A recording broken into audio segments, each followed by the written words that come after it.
बोली सदगुरु भगवान की जय। सांचे दरबार की जय। उमापति महादेव जी की जय। श्री कृष्ण बलदेव जी की जय। जय श्री राम, जय श्री राम, जय जय श्री राम। प्रिय भगवत प्रेमियों, हम सब बहुत ही भाग्यशाली हैं कि गुरुदेव के अनुकंपा से, परमात्मा की कृपा से सत्संग विचारों को श्रवण कर पाते हैं, सुन पाते हैं। सज्जनों, कहते हैं जीवन उन्हीं का महान हुआ जो कहे और वो कार्य किए।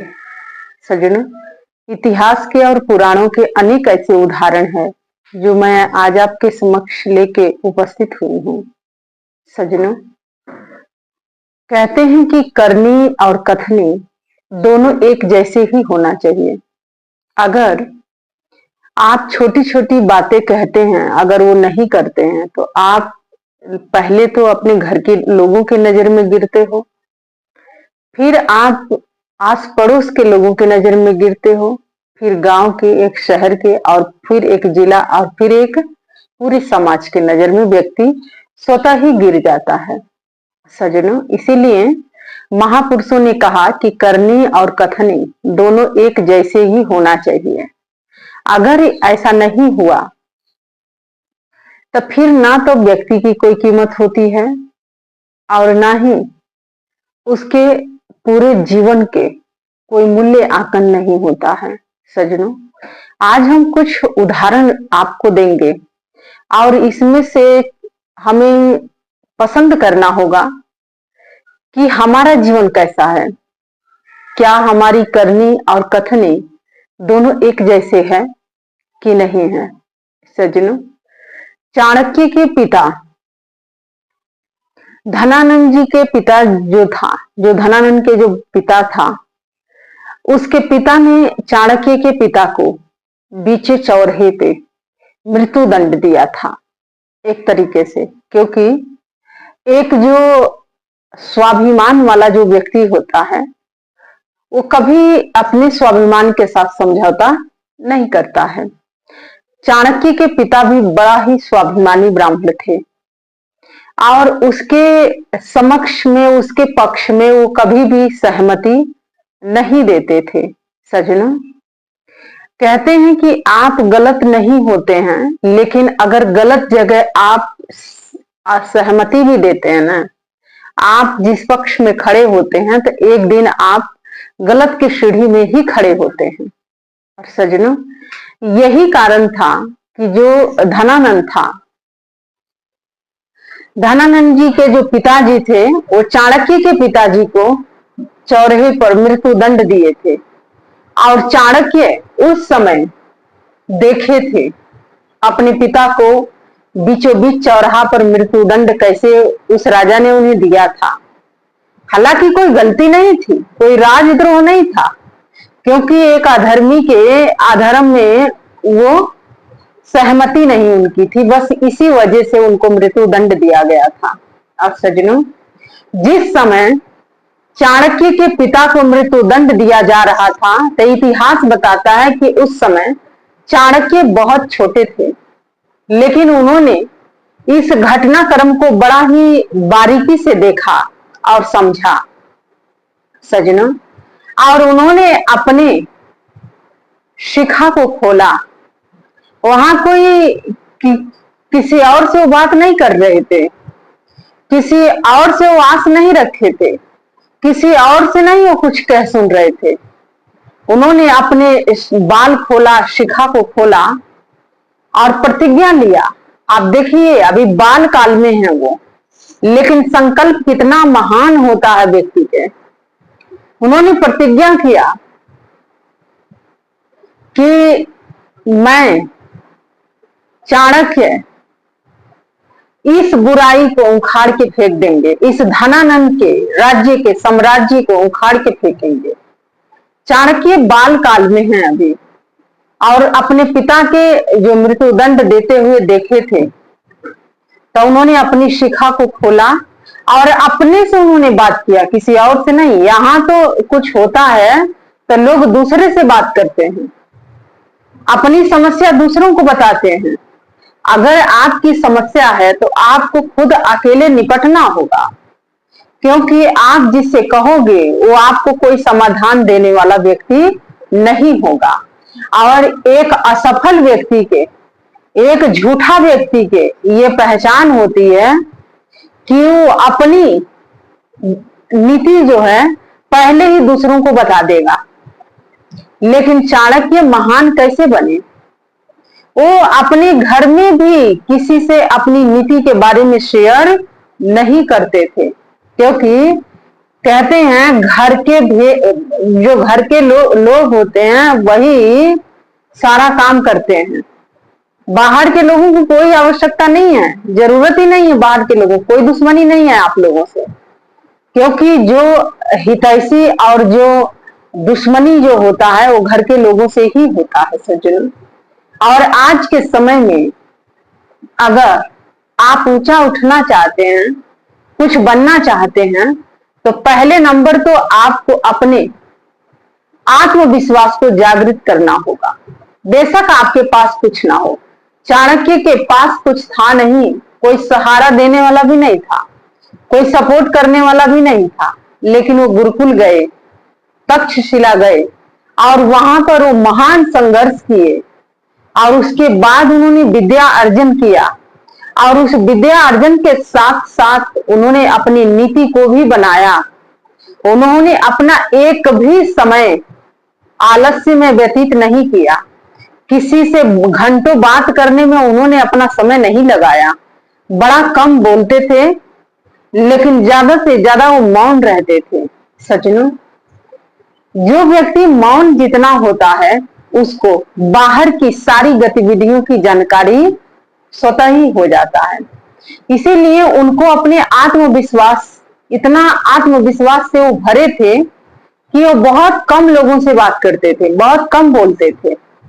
और जब तक उनका कार्य पूर्ण नहीं हो जाता था तब तक वो अपनी नीति किसी से शेयर भी नहीं करते थे सज्जनों। और एक दिन एक ऐसे बालक पर उनकी दृष्टि पड़ी जिसे कोई नहीं पूछता था, जो एक गुलाम के हाथ बिका हुआ था। इतिहास ऐसे ही बताता है कि उसी के रिश्तेदारों ने, उसी के जो मामा था, उस बच्चे के मामा ने उस बच्चे को गुलाम के हाथों में बेच दिया था। लेकिन कहते हैं ना, जो पारखी होता है उसकी दृष्टि बड़ी अलग होती है। चाणक्य ने जब उस बालक को देखा तो सिर्फ उस बालक को नहीं देखा था, उसके भविष्य को देखा था सज्जनों। क्योंकि आपका हाव भाव, आपका रहन सहन, आपका उठना बैठना, आपका बोलना, इससे आपका पूरा भविष्य झलक दे देता है। एक दर्पण की तरह आपका भविष्य दिखता है उसमें। लेकिन ये वही देखता है जो पारखी होता है। आलसियों की बात हम नहीं करेंगे, कामचोरों की बात हम नहीं कहेंगे सज्जनों। चाणक्य आत्मविश्वास से उनका मन भरा होता था और वो जिसे परख करते थे उन्हें दुनिया में कोई फेल नहीं कर सकता था। और ऐसे एक बालक पर दृष्टि उनकी गई और उसे उठाए। सब साक्षी हैं, आप सब इतिहास जानते हैं, आप इतिहास पढ़े भी हैं, जानते हैं कि एक दिन एक इतने बड़े साम्राज्य को क्या एक दिन में उन्होंने मिटाया था? नहीं। बाल काल बीत गया, जवानी बीत गई उनकी उस जो साम्राज्य था उसको मिटाने के लिए। लेकिन एक भी दिन वो आलस्य करके नहीं बैठे थे। वो हमेशा अपने कर्म के प्रति सजग रहते थे, सतर्क रहते थे। क्योंकि अगर आप सजग नहीं रहेंगे तो आप कभी कामयाब नहीं हो पाएंगे, हमेशा आप रोना ही रोएंगे। इसीलिए सज्जनों, कहा जाता है करनी और कथनी, ये इस संसार में बहुत कम लोग इस प्रकार के होते हैं कि जो कहते हैं वो करते हैं। और चाणक्य ने जो संकल्प लिया था बाल काल में अपनी शिखा को खोल के, तो उन्होंने क्या आसपास देखा किसी को कि कोई मेरा साथ देगा? नहीं। क्योंकि उन्हें अपने ऊपर कॉन्फिडेंस था उन्हें अपने ऊपर विश्वास था, वो अपने आप से परिचित थे, वो अपने आत्मा को जानते थे और अपने बलबूते पर उन्होंने इतना बड़ा संकल्प लिया था कि मैं इसके साम्राज्य को एक दिन मिटा दूंगा और इस साम्राज्य को मैं नया स्थापित करूंगा। सज्जनों, ये किसके बलबूते पर लिए थे? लोगों के नहीं, ये लोग, ये समाज हर क्षण, हर सेकंड, हर मिनट में लोग अपनी जबान बदलते हैं। तो चाणक्य अपने बल पर उन्होंने अपनी प्रतिज्ञा लिया था। तो सज्जनों, इसीलिए करनी और कथनी दोनों एक जैसे होना चाहिए। और जो व्यक्ति मिनट मिनट में बदलता है, मिनट मिनट में अपना विचार बदलता है, अपना मत बदलता है, तो वो धूर्त व्यक्ति होता है, चाहे वो लेडीज हो चाहे वो जेंट्स हो। और वो व्यक्ति कहीं के नहीं होता है और एक दिन उसके जीवन में सिर्फ दुख और निराशा मिलता है, क्योंकि जिसकी जबान एक जैसे नहीं रहेगी तो उसका व्यक्तित्व कैसे एक जैसे हो सकता है सज्जनों। इसीलिए चाणक्य के पास कुछ नहीं था, लेकिन महान प्रतिज्ञा था और उसके साम्राज्य को मिटा दिए और एक नए साम्राज्य को स्थापित किए। सज्जनों, आज के समय में बहुत से लोग हैं रोना धोना लेके बैठे रहते हैं, लेकिन सज्जनों, आप महान कैसे बनेंगे? आलस्य को पाल के जीवन में, दूसरे पर डिपेंड होके कभी नहीं। सज्जनों, ये मेरे भी जीवन का अनुभव है, क्योंकि मैंने भी अपना 20 साल का जीवन व्यतीत किया है समाज के बीचों बीच रह के सज्जनों। और मैं जानती हूं, लोग कहते कुछ हैं, करते कुछ हैं, होते कुछ हैं, बोलते कुछ हैं। मेरी आंखें एक बार किसी को देखती है, दोबारा मुझे किसी को देखने की जरूरत नहीं पड़ती है, क्योंकि ये मेरे जीवन का अनुभव है सज्जनों। क्योंकि आप जिस समाज में रहे उससे आपने कुछ सीखा है। अगर आपकी करनी और कथनी एक जैसे नहीं होगा तो आप एक झूठे इंसान कहे जाएंगे इस समाज में, और हर कोई थूकता है ऐसे व्यक्ति के ऊपर, और ऐसे व्यक्ति के नाम कोई लेना पसंद नहीं करता है। आज चाणक्य नीति पर लोग पीएचडी करते हैं, चाणक्य नीति पर इतनी बहस होती है, इतनी बातें होती हैं। क्या चाणक्य के निर्माण एक दिनों में हुआ था? नहीं, क्योंकि एक अनाथ बालक थे, वो कोई सपोर्टिंग में नहीं था, न बाप न महतारी न भाई न बहन, कोई भी नहीं था, लेकिन एक ऐसा शासक बने, इस समाज के लिए एक उदाहरण बने। हमने कई बार आपको सुनाया है, भगवान श्री कृष्ण के बाद अगर कोई आया राजनीतिज्ञ में तो वो चाणक्य हैं दूसरे नंबर पर सज्जनों। अब हम बात करते हैं एकलव्य के। एकलव्य क्षत्रिय नहीं था उस समय, लोग सिर्फ बड़े घरों के बच्चों को गुरुकुल में या शिक्षा दीक्षा दी जाती थी। जो एकलव्य था उसकी तीव्र इच्छा थी कि मैं भी एक योद्धा बनूं, मेरी भी एक पहचान हो इस समाज में, मैं किसी योग्य बनूं। और जिस समय वो जाते हैं द्रोण के पास, तो द्रोण ने कहा कि ये शिक्षा दीक्षा तुम्हें नहीं मिल सकती है, ये तो सिर्फ राजकुमारों के लिए है। सज्जनों, अगर गुरु ही इस संसार में भेद करने लग जाए तो फिर शिष्य कहां जाएगा? क्या एकलव्य हाथ पर हाथ रख के बैठ गए? नहीं। क्या उनके जीवन में निराशा ने घेर लिया? नहीं। क्या उनके जीवन में कोई आया? नहीं, क्योंकि जो उनकी आंखों ने देखा बस उसी को उन्होंने साकार कर दिया। और उन्होंने द्रोण की एक मिट्टी की मूर्ति बनाई। आप सब जानते हैं, महाभारत की बात कर रहे हैं। द्रोणाचार्य की एक मिट्टी की मूर्ति बना के जंगल में, जो मिट्टी की मूर्ति जो बोलता नहीं है, हंसता नहीं है, कुछ कहता नहीं है, ना तो वो चलता फिरता है, क्योंकि वो मिट्टी है। और सज्जनों, उसी से, उस मिट्टी के मूर्ति के साक्ष्य मान के उन्होंने आगे रख के और इतना बड़ा उन्होंने योद्धा बने।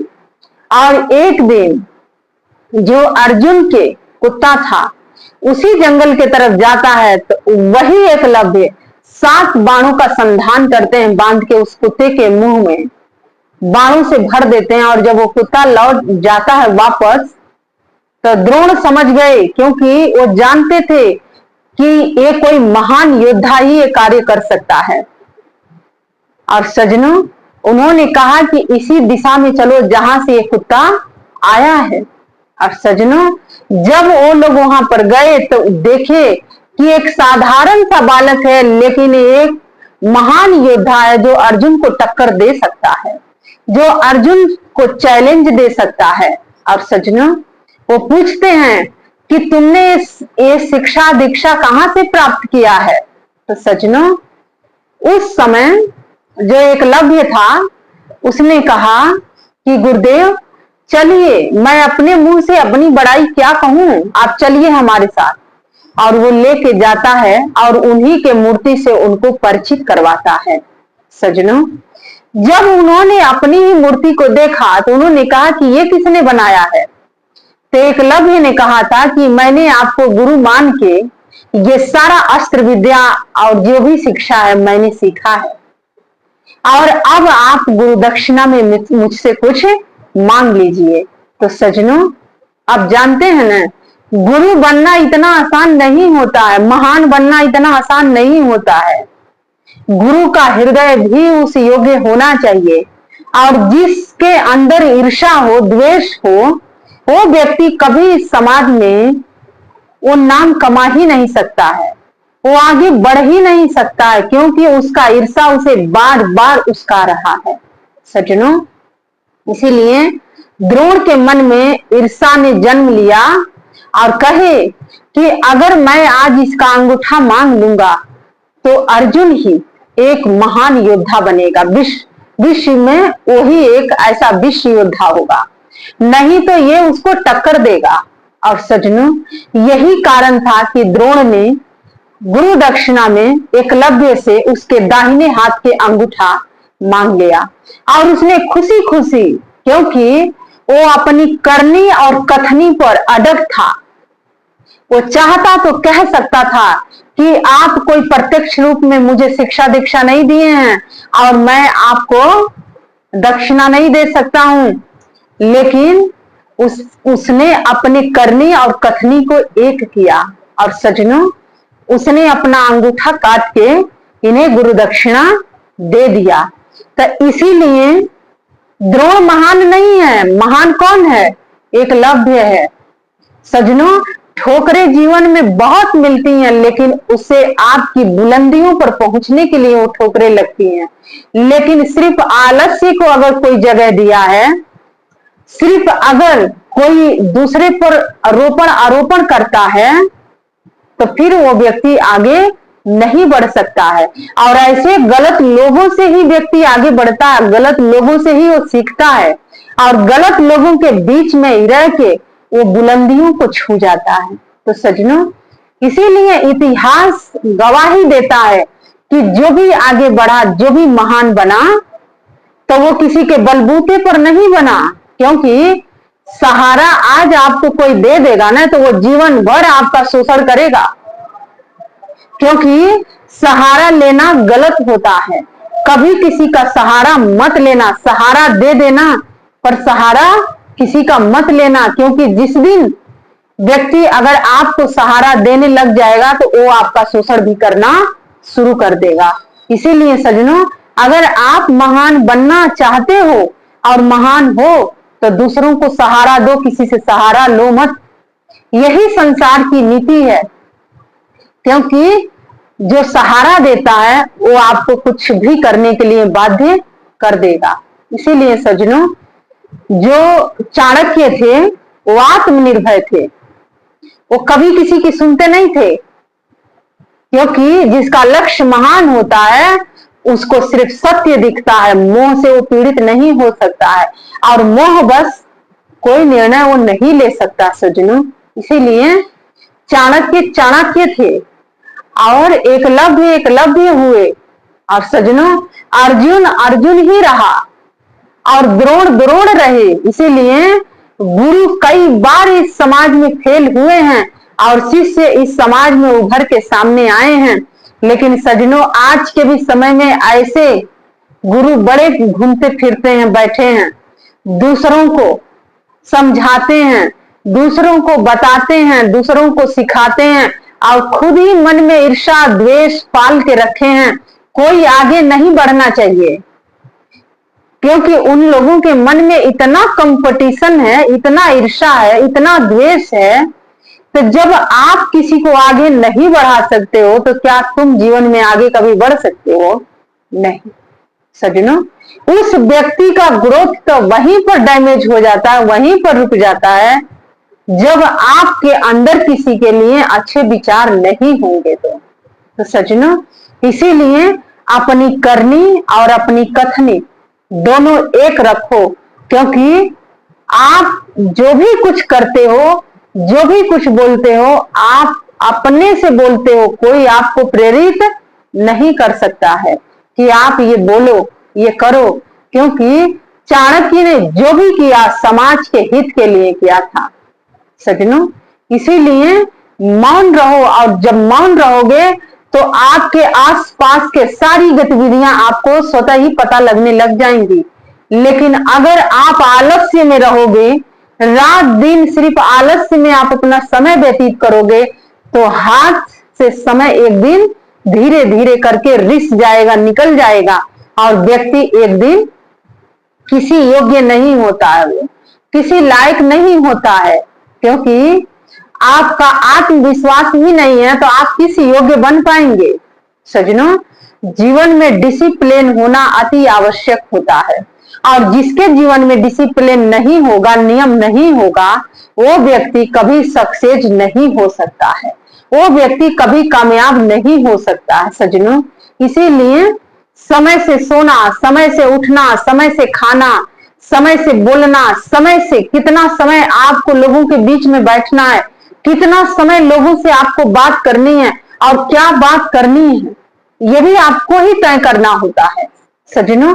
ये कहेंगे कि मैं आपको ये सब बातें क्यों बता रही हूं, क्योंकि ये मेरे जीवन का डिसिप्लिन है सजनों।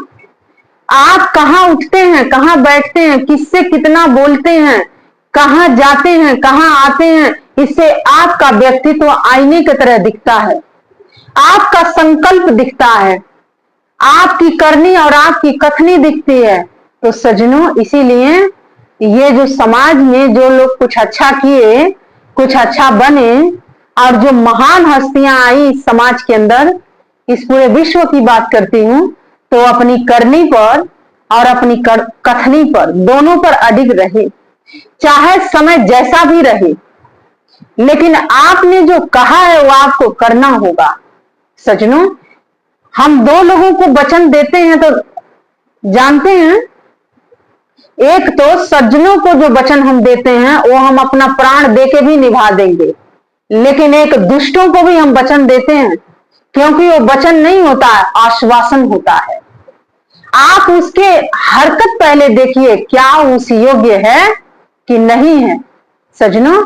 इसीलिए आप कर्म से भी मुक्त रहिए, क्योंकि आगे की रणनीति कौन कैसा बना रहा है आपके लिए, उसके बाद ही आप अपनी नीति बना के इस समाज में कुछ करिए और कुछ बनिए। क्योंकि जो महान थे उन्हें कोई महान बनाया नहीं, वो स्वतः ही महान बने। इसीलिए सजनों, आप अपनी करनी और कथनी दोनों एक जैसे रखिए, क्योंकि हम वीर शिवाजी की भी बात थोड़ी सी कर लेते हैं।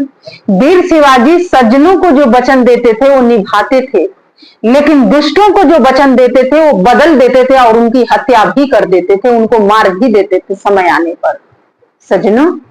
एक योद्धा थे वो, एक साधक थे, एक सन्यासी भी थे वो, उनके अंदर सारे रूप थे, और एक योद्धा के अंदर सिर्फ एक रूप आप लेके समाज में कभी कुछ नहीं कर पाओगे सज्जनों। इसीलिए आप इन महान हस्तियों का जीवन देखिए, जहां जैसा समय आया वहां पर वो सन्यासी भी बने, जहां जैसा समय आया एक महान योद्धा बने, और जहां जैसा समय आया वहां एक वो राजा भी बने, और जहां ऐसा समय आया जो छल करते थे तो उनके साथ वो छल भी किए।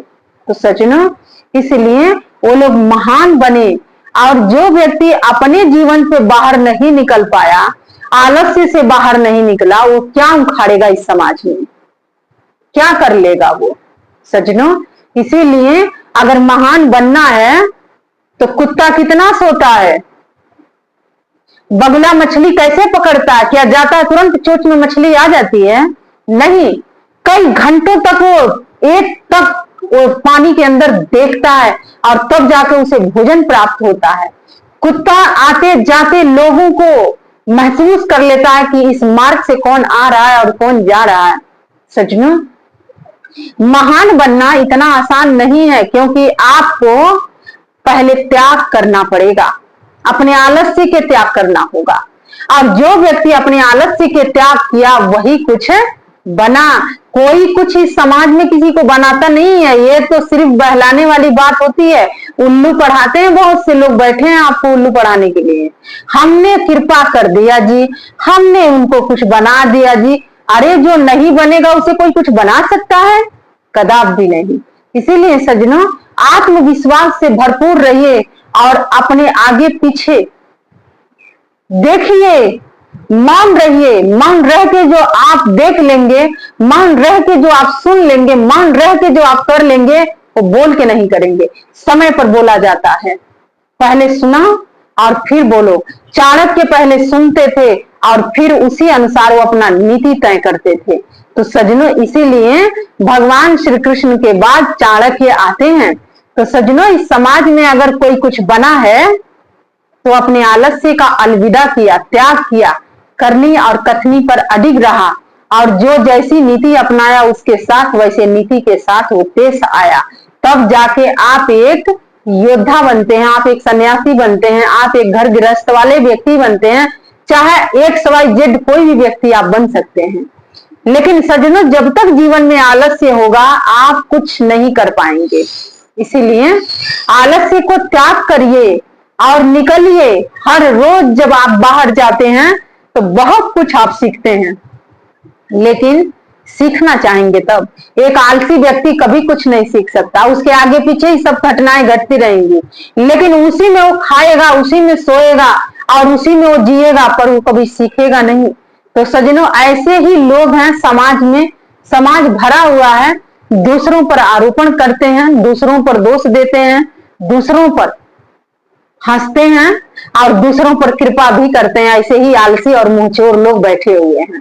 तो सज्जनों, यही कुछ विचार थे जो हम आपके समक्ष लेके आए थे, क्योंकि हमसे किसी ने पूछा था कि दीदी हम महान कैसे बन सकते हैं। तो ये कुछ झांकियां थी जो आपको मैंने दिखाया है, और झांक के देखिएगा कि आप कहाँ खड़े हैं और आपका जीवन कहाँ खड़ा है। तो सज्जनों, पहले अगर आप अपने को समय नहीं देंगे, आप अगर अपने से बातचीत नहीं करेंगे, तो आप कभी कामयाब नहीं हो पाएंगे। इसीलिए सज्जनों, यही है महान बनने का सूत्र, और अपनाइए, आगे बढ़िए, महान बनिए और कुछ करके जाइए इस संसार से।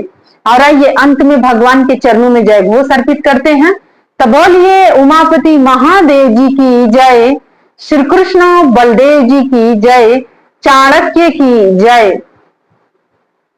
जय श्री राम, जय श्री राम, जय जय श्री राम। धन्यवाद।